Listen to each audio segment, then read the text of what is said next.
দুটো বাচ্চার জন্য ইনোসেন্স চলে গেছে যেভাবে ভিকটিম কার্ড। আবারও এক হলেন দেব শুভশ্রী। সবাই জানেন দীর্ঘদিন একটা লড়াইয়ের মধ্যে দিয়ে গেছেন দেব শুভশ্রী, আর সেই দ্বন্দ্বটা ছিল দেব শুভশ্রীকে দু সন্তানের মা, মুখের সারল্য নেই এইসব কথা প্রকাশ্যে বলা নিয়ে, যে বক্তব্য সমাজ মাধ্যমে আগুনের মতো ছড়িয়ে পড়ে। তারপর আর কি, ফের দেব শুভশ্রীর ভক্তরা একে অপরের বিরুদ্ধে নানা নেতিবাচক পোস্ট করতে শুরু করেন। অন্যদিকে দেব শুভশ্রীও তাদের পাল্টা জবাবে মাতেন।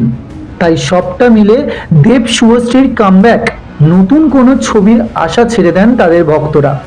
তবে এরপর আবারও এই জুটিকে একসাথে দেখা যায় পরমব্রত চট্টোপাধ্যায়ের ছেলে নিশাদের অন্নপ্রাশনে।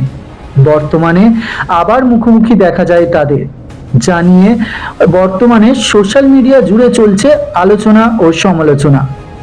তো বন্ধুরা, দেব শুভশ্রী জুটি আজও আপনার কাছে কেমন লাগে তা অবশ্যই কমেন্ট করে জানাবেন।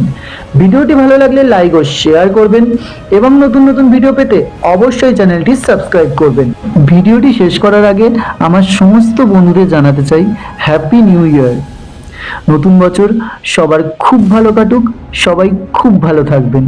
ভিডিওটি শেষ পর্যন্ত দেখার জন্য অনেক ধন্যবাদ।